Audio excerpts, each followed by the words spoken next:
मी आज ना उडदाच्या पिठाचं डांगर बनवणार आहे। तर त्यासाठी ना हे उडीद आहेत ना, उडीद अख्खे उडीद असतात, काळे उडीद, ते उडीद भाजून ना त्याचं हे पीठ केलं आहे, भरडून ते पीठ केलं, एकदम बारीक दळलं आहे। बघा दिसतंय ना, हे मला माझ्या माहेरून माझी एक चुलत भाऊज आहे, तिने मला दिलं हे पीठ।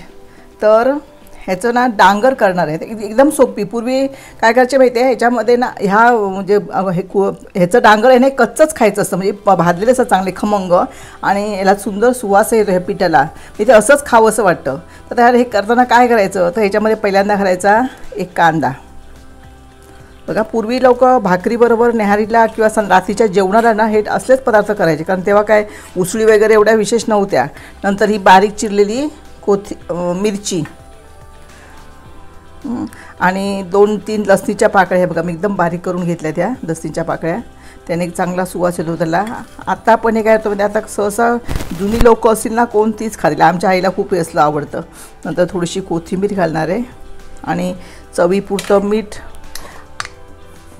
ह्या उडदामध्ये ना खूप कॅल्शियम असतं, जसं नाचणीमध्ये असतं ना तसं ह्या उडदाच्या पिठामध्ये कॅल्शियम, नंतर जे आपल्या शरीराला आवश्यक जी सगळी घटक आहेत ते। आणि हे खाल्ल्यामुळे काय होतं, पूर्वी लोकांना भाजी वगैरे नव्हती त्यामुळे हे खाण्याशिवाय पर्यायच नव्हता।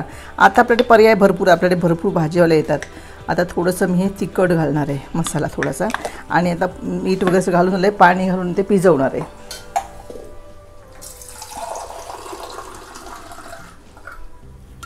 बघा थोडं थोडं पाणी घालायचं आणि भिजवायचं। आता पहिल्यांदा ती कांदा आपण ह्या पिठामध्ये मिक्स करून घेऊया, आणि हे असं ना भाकरीबरोबर सुंदर लागतं।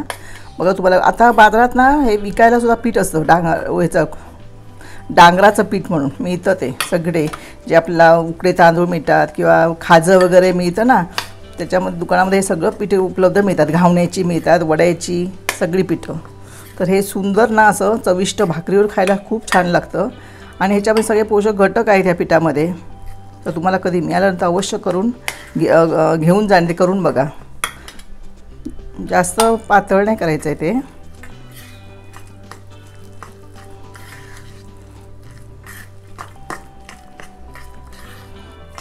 चांगलं असं मिक्स करून घ्यायचं।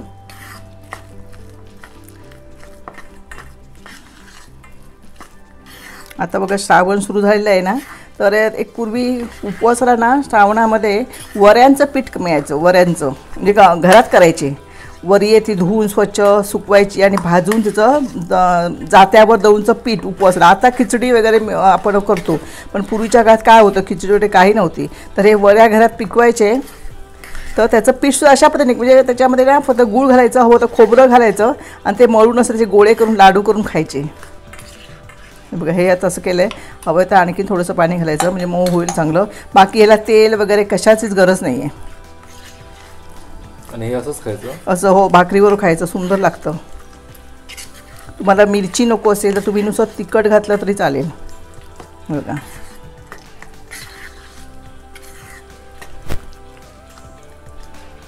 तर हे आता डांगर, उडदाच्या पिठाचं डांगर, ह्याला सुंदर सुवास येतो बघायला,